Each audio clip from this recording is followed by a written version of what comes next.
My daughter texted me that she had sold my bed, my laptop, my jewelry, everything in my room to support her mother-in-law. She added that her mother-in-law needed the money. I read it once, then again, then a third time, as if the words might rearrange themselves into something kinder if I stared long enough. I was away from home, in the middle of an ordinary afternoon, when my phone vibrated. I remember noticing how calm my hands felt as I unlocked the screen. No warning, no question, just a statement, written like a decision that had already settled. I sold your bed, your laptop, your jewelry, everything in your room. There was no apology attached to it. No pause to see how I might react. The second message followed almost immediately, steady and practical, explaining it was to help her mother-in-law because family needed to come first. I didn't feel anger right away. What I felt was a strange emptiness, like the floor had dropped out but my body had not caught up yet. I scrolled back up and read the messages again. I pictured my room without meaning to, the space where I slept, the desk where I worked, the small box where I kept the pieces of myself I hadn't thrown away yet. It all felt distant, as if it belonged to someone else. My name is Marlo Bennett. I am 48 years old. I typed a response, erased it, then typed again. Before I could find the right words, another message appeared, colder this time, telling me that if I didn't accept it, I could live in the storage room. I stared at that sentence longer than the others, feeling something quiet begin to harden inside me. Her reply came fast, like she'd been waiting for me to push back. It was to support my mother-in-law. She wrote, "She needs the money right now." I stared at the screen, my thumbs hovering. I typed, erased, then tried again. "You sold my things without asking me." There was a pause. "Then I knew you'd understand." That sentence landed heavier than the rest. I could almost hear her voice, calm and certain, the same tone she used when she was younger and had already decided how something would end. "She's struggling," she added. "She has real problems. Family comes first." I leaned back in my chair and closed my eyes for a second. I did understand struggle. I'd lived inside it for years. I'd bent plans, delayed wants, made room for emergencies that were never mine. Understanding had always been my role. "Family includes me," I typed. She didn't answer that directly. "You're stronger than this," she said instead. "You always land on your feet. This is temporary. Temporary. Like the times I slept on couches so she could have her own room. Like the weekends I worked instead of resting because something always needed covering. I'd been flexible for so long that she spoke to me as if flexibility was a permanent condition, not a choice. I didn't even sell everything for much." She went on, "It wasn't some huge amount. It just needed to be done." Needed by whom? I wanted to ask, but I already knew the answer. Needed by the people who asked the loudest. Needed by the ones whose crises came with urgency and tears. I typed, "You could have talked to me first." Her response came colder this time. Talking wouldn't have changed anything. That was when the confusion settled into something sharper. It wasn't that she thought I would agree. It was that my agreement had stopped mattering. I took a breath before answering. The way I used to when she was a teenager, and everything felt like it could tip the wrong way if I said too much. "I'm not okay with this." I wrote, "You shouldn't have sold my things." The typing bubbles appeared, disappeared, then came back again. "It's already done," she replied. "I can't undo it now. I need to know where I'm supposed to sleep when I come back." I said, "I work from that laptop. I need a place to live. Not just space." Her response didn't come with hesitation. "You'll figure it out." That was new. Not the words themselves, but the certainty behind them. I tried again, keeping my tone steady. "I didn't agree to this. I'm saying no." She sent a longer message this time. "You're acting like I took something from you." I made a decision for the family. You don't live there full time anymore. I felt my chest tighten. It's still my room. Those things were mine. They were in my house. She wrote, I had to think about what made the most sense. There it was. Not explanation, not apology, authority. She was speaking like someone who owned the situation, not someone who needed consent. I need you to stop. I typed. This isn't okay. Her reply came back sharp and final. You're making this harder than it needs to be. I stared at that sentence, realizing something had shifted. My no hadn't been heard as a boundary. It had been treated like background noise. Something to step over while the decision kept moving forward without me. I didn't answer right away. I was still staring at my last message, the one where I'd asked her to stop, when her reply appeared. Then go live in the storage room. That was all it said. No explanation, no softening words, just a sentence. Dropped like it was practical advice. I read it slowly. Storage room. The place we used to stack old boxes and broken things we hadn't decided what to do with yet. I thought about the nights I stayed up with her when she was sick, the years I made sure there was always space for her, even when there wasn't much space for me. Do you hear yourself? I typed. She didn't respond to that. Instead, another message followed. It's not like you'll be there long, as if time could make it smaller, as if temporary humiliation still wasn't humiliation. I felt something crack then, not loudly, just enough to let something cold seep in. This wasn't about helping someone who needed money. This wasn't even about family. It was about who got to decide where I belonged. I wrote, I raised you in that house. She replied, and now I have my own family to think about. There it was again, the line drawn clean and sharp. I was no longer part of the family that mattered. I was an inconvenience that could be boxed up, moved aside, and dealt with later. I went back the next morning. I didn't tell her I was coming. I didn't ask for permission. I just unlocked the door and walked down the hall like muscle memory still counted for something. The room looked larger at first. That was the trick of it. Space where things used to be always pretends to be generous. The bed frame was gone, leaving pale marks on the floor where the legs had pressed for years. The desk was missing, too, along with the chair that still creaked if you leaned back too far. Even the lamp was gone. All that remained were outlines, like the room had been edited instead of emptied.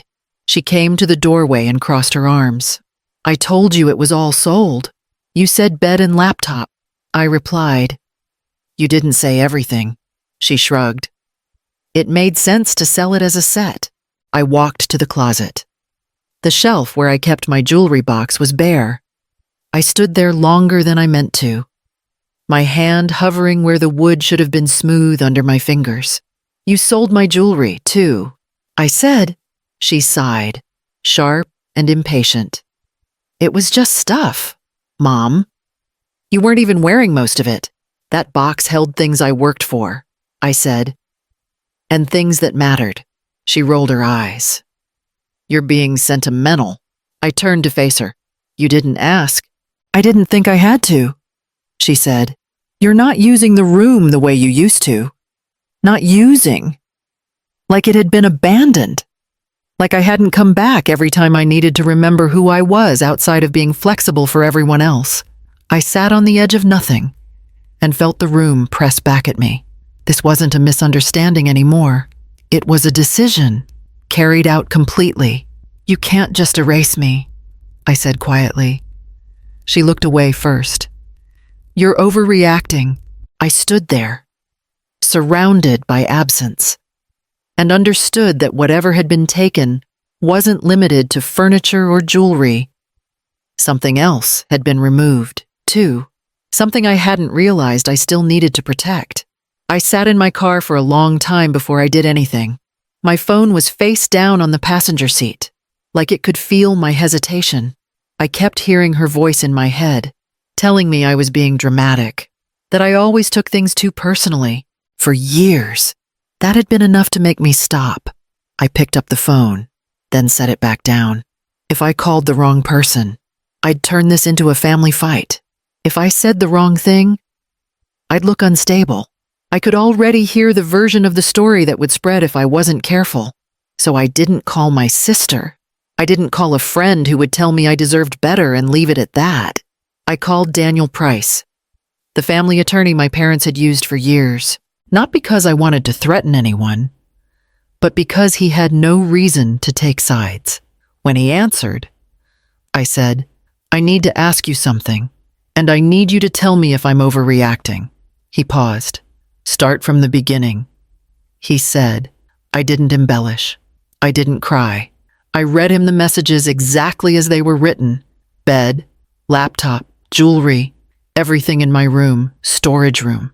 I told him when they were sent and who sent them. When I finished, there was a quiet moment on the line. "You still have those messages?" he asked. "Yes," I said. "Don't delete anything," he said. "Save them. Take screenshots. Make sure the dates and times are visible." I opened my phone and did exactly that. Each image felt strange, like I was turning my own life into evidence. "What about receipts?" he asked. "I don't have them." I said, "She sold everything. Then write down what was taken and when you discovered it." He said, "Stick to facts." No commentary. I nodded, even though he couldn't see me. "This isn't about being dramatic," he added. "It's about consent and ownership." When the call ended, I sat there and kept going. I made a list.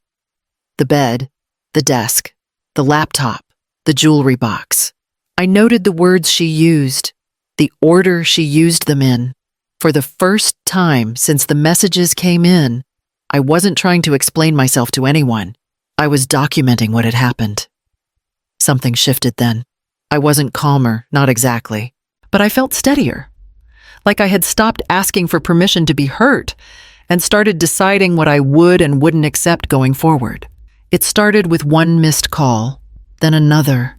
By the time I picked my phone back up, the screen was crowded with her name. I listened to the first voicemail without answering. Her voice sounded different, tighter. "What happened?" she said. "Who did you talk to?" A text came through before I could set the phone down. "Why are people calling me another?" Followed right after. "What did you say?" I didn't respond. The silence felt deliberate in a way my words never had. Every time I'd tried to explain myself before, it had given her something to push against. Now there was nothing to grab. She called again. I let it ring. When she texted, "You're blowing this out of proportion." It didn't land the way it used to. A few minutes later, that confidence slipped. This didn't need to involve anyone else. She wrote, "We could have handled this between us." Handled. The word sat there, hollow. Between us had always meant on her terms. Another message came in. "People are asking questions." Then, softer. "Why would you do this to me?" I set the phone face down and watched the screen go dark. For the first time since all of this started, I wasn't scrambling to fix the feeling in her voice. I wasn't rushing to reassure her that I understood, that I didn't mean any harm. She called again. This time, she left no message. I realized then that something fundamental had shifted. She wasn't reaching out because she cared how I felt. She was reaching out because the story had moved beyond her control, and she didn't know where it was going next. I sat there, steady and quiet, letting the distance do its work. Whatever came next would happen face to face, with everything laid out where it could be seen. We sat across from each other at the table, close enough that I could see the tension in her jaw. Her husband stood behind her, arms folded, like this was something to be managed, not addressed. "You need to be understanding," my daughter said. "You know how hard things have been for her." Her husband nodded. "Nobody wanted to hurt you. This didn't have to get so complicated." I placed my phone on the table and slid it toward her. "These are your messages," I said. "You sold my bed, my laptop, my jewelry, You told me to live in the storage room. She didn't pick it up. You're twisting it." She said, "I was under pressure." "You made a choice," I replied.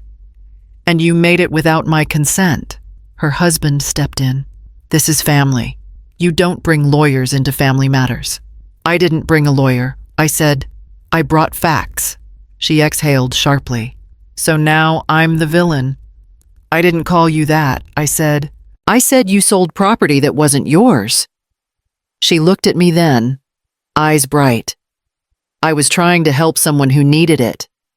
And you decided I could absorb the loss," I said. "You didn't ask if I could." The room went quiet.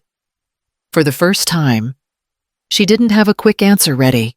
The story she'd been telling herself didn't fit the words on the screen, and she could feel it slipping. I opened the folder I'd brought with me and laid the papers out one by one. I didn't rush. I didn't explain more than necessary. "These are the screenshots," I said. "Dates and times included. These are the listings. And this is what each item sold for." Her eyes moved over the pages. Quick at first, then slower. "You're keeping track like this?" she asked. Her voice tight. "I was advised to," I said. Her husband leaned forward.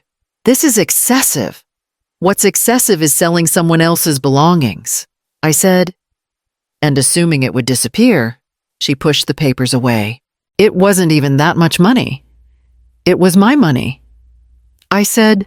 "And my property." She laughed once, short and sharp. "So what? You're going to sue me." "I don't want to," I said, "but I will if I have to." The room shifted then. I could see it in her face. The moment she realized I wasn't posturing, that this wasn't a conversation she could steer with tone or tears. "What do you want?" she asked. "I want the value of what you sold repaid," I said. "And I want it documented that you don't touch my things again. Ever." Her husband stood up. "This is ridiculous. It's necessary," I said. "And it's not negotiable." She turned on him. "You said she'd calm down." I watched the calculation play out behind her eyes. The cost of fighting this versus the cost of fixing it. The risk of letting it go further. "You'd really do this to me," she said, softer now. "After everything I've done." I didn't raise my voice. "This isn't about punishment. It's about stopping." Silence settled in. Heavy, uncomfortable, real. Finally, she nodded once. "Fine," she said. "I'll pay it back." I gathered the papers and slid them back into the folder. "Then we'll put it in writing." She looked away. The leverage she'd relied on was gone, replaced by something she couldn't argue with. And for the first time, the consequences weren't abstract. They were sitting right there on the table, waiting to be handled. I moved into a small, furnished place the following week. It wasn't permanent, and it wasn't meant to be. A bed that wasn't borrowed. A table that stayed where I left it. When my daughter asked, "So this is really happening?" I said, "This is what I need right now." She didn't argue. That silence felt different than before. We met once after everything was signed. She slid an envelope across the table. "This covers what I sold," she said. "I'll make the rest in installments." "Put it in writing," I replied. She nodded. "I know." There was no apology that day. There didn't need to be. The boundary had already said what words couldn't. Her husband cleared his throat. "We're trying to move forward." "So am I," I said. "Just not the old way. We still talk. Not daily. Not about money." When she asked if she could store boxes at my place, I said, "No." She blinked, then said, "Okay." That was new. 2. Later, alone. I unpacked my clothes and left space on the shelf where a jewelry box would go when I replace it. I felt relief first, then grief, then a quiet sadness for the version of motherhood that required me to absorb everything to keep the peace. I let all of it sit. There's a lesson I learned that I didn't grow up with, and I carry it carefully now. Love that requires you to disappear is not love. Responsibility without consent is not generosity. Boundaries are not punishments. They're instructions for how to stay. Near the end of the week, I sent one message. If you want to be in my life, it works like this. You ask, you listen, you respect no. She replied, I understand. If this story resonated with you, tap like. Share it with someone who needs to hear it, and leave a comment about the boundary you wish you'd set sooner. Subscribing helps more stories like this reach the people who need them. I locked the door that night and stood still for a moment. The quiet didn't feel empty anymore. It felt earned.